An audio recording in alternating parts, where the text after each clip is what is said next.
자, 오늘 5분만 읽는 설교 62번째. 두려워하지 말고 믿기만 하라. 누가복음 8장 49절에서 50절 말씀이 되겠습니다. 본문은 문암동네 애동인 해당장 야이로의 딸이 죽은 사건이 중심이 되고 있습니다. 당시 해당장은 회당에서 기도, 성경 낭독 그리고 설교할 사람들을 선정하는 등 해당 예배의 총책임자입니다. 실로 해당장 야이로는 정통 유대계 대표자요, 그 동료 유대인들에게 존경을 받는 사람입니다. 사회적으로 높은 지위를 가진 매우 유력한 사람에게 주님께서 이루어하신 말씀이 두려워 말고 믿기만 하라입니다. 이 본문의 말씀을 배경하면서 우리는 두려워하지 말고 믿기만 하라의 제목으로 은혜를 나누고자 합니다. 두려워하지 말고 믿기만 하라, 무슨 뜻입니까? 먼저는 죽음을 너무 무서워하지 말아야 한다는 뜻입니다. 본문 49절 50절 보면 아직 말씀하실 때에 해당장의 집에서 사람이 와서 말하되 당신의 딸이 죽었나이다. 선생님을 괴롭게 하지 마소서 하거늘 예수께서 들으시고 이르시되 두려워하지 말고 믿기만 하라. 그리하면 딸이 구원을 얻으리라 하시고 입니다. 이 말씀은 41절 42절을 연계해서 이해해야 합니다. 41절 42절은 그때 해당장 야이로가 그의 딸이 죽게 되었음을 주님께 아뢰었는데 지금 죽었다고 연락을 받은 것입니다. 그러면 주님께서는 그때는 아무런 조치를 취하지 않으셨는데 지금 딸이 죽었다는 소식을 듣고 두려워하지 말고 믿기만 하라 하고 하신 것입니다. 전후 사정을 감안해 보면 주님께서는 해당장 야이로에게만 아니라 그 주변에 있는 모든 사람들에게 언젠가 만나게 될 죽음이라는 것을 가르치려는 의도가 있었다고 볼 수 있습니다. 어차피 인간에게 가장 큰 두려움은 죽음이기 때문입니다. 지금 해당장 야이로는 12살인 딸의 죽음으로 인해 자존심, 체면 같은 것을 생각할 처지가 아니었습니다.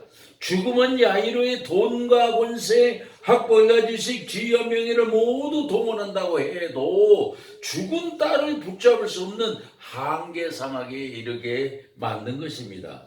이것은 죽음이라는 한계상에 직면하게 될 때에 죽음이 두려워서 우리가 벌벌 떨면서 너무 두려워하지만 말아야 한다는 뜻이 되겠습니다.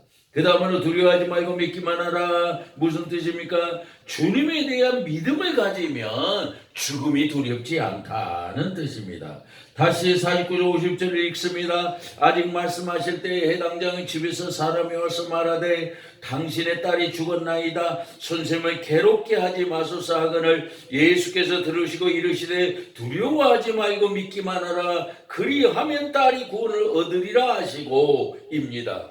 인간은 죽음이 가까이 오면 두렵고 슬프고 기가 막힙니다. 이런 상황에서 인간이 할 수 있는 일은 아무것도 없습니다. 그저 죽음 앞에 말없이 슬퍼할 따름입니다. 본문의 주인공으로 등장하는 해당장 야이로가 그랬습니다. 야이로는 결코 무식한 사람이 아니었습니다. 그는 이론이 정연한 지성인이었고 경우가 분명하고 판단력이 명석한 사람이었습니다. 상당한 권력도 소유하고 많은 사람에게서 존경을 받는 지도급 저명인사였습니다.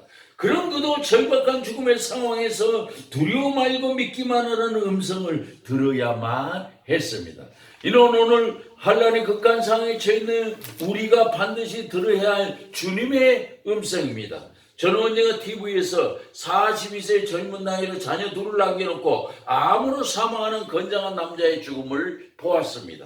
그런 장면을 보면 삶이란 무엇이며 또 죽음이란 무엇일까를 생각하게 됩니다. 분명한 것은 그런 극한 상황에도 우리가 할 일은 아무것도 없다는 사실입니다. 그러나 우리 주님에 대한 믿음을 갖고 두려워 말고 믿기만 하라는 주님의 음성을 들을 수 있다면 죽음이 두렵지 않을 것입니다. 마지막으로 두려워하지 말고 믿기만 하라. 무슨 뜻입니까? 죽음을 넘어서는 영원한 삶을 준비해야 한다는 뜻입니다.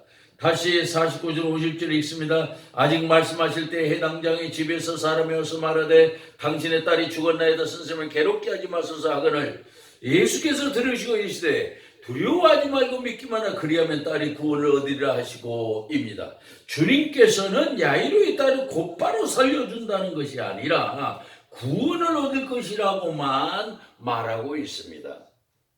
이것은 죽음이 가장 두려운 거고 큰 것이지만 죽음을 넘어서는 영원한 삶의 의미를 둔 것이라고 볼 수 있습니다. 이미 영원한 삶이 준비가 된 사람에게는 죽음이 두렵지 않기 때문입니다. 아마도 죽음을 준비되고 살았던 베토벤은 그랬을 것입니다. 베토벤의 유서는 죽은 다음에 발견됐는데 짧게 쓴 것은 일반적인 것이고 길게 쓴 것은 두 동생들에게 쓴 것이었습니다. 베토벤은 청각을 잃게 될 것이라는 의사의 진단을 받고 빈의 북서쪽 금교인 하일리겐슈타트에서 유서를 작성한 것으로 알려지고 있습니다. 그것이 이렇게 됩니다. 내가 죽음을 생각했을 때 음악에 대한 열정이 나를 붙들었다. 분독 신이 내게 명령하신 일을 모두 끝내기 전에는 이 세상을 떠날 수 없다는 생각이 들었다. 앞으로 내 손을 통해 태어나야 할 음악들, 그것들을 생각하면 나는 지금 비참한 삶을 견뎌내고 있다. 나는 하루하루 내 마음의 인내를 새로 쓰고 있다. 거침없이 나를 이어가는 운명이 내 삶을 끊어버리는 순간, 그때까지 나는 흔들리지 않을 것이다. 바로 눈앞에 놓인 순간이 지금보다 좋아질지 혹은 그렇지 않을지도 모르지만 각오는 이미 되어 있다. 사람들은 언젠가 깨닫게 될 것이다.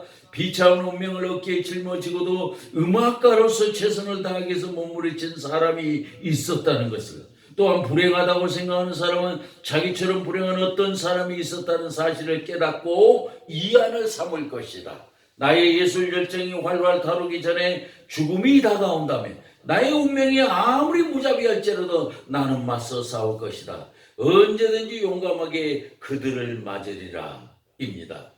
가는 인생의 일에 영원한 삶을 준비하여 죽음을 두려워하지 않고 살아가는 저와 여러분이 되시기를 바랍니다. 기도하십시다. 주님, 우리가 죽음을 무서워하지 말게 하소서.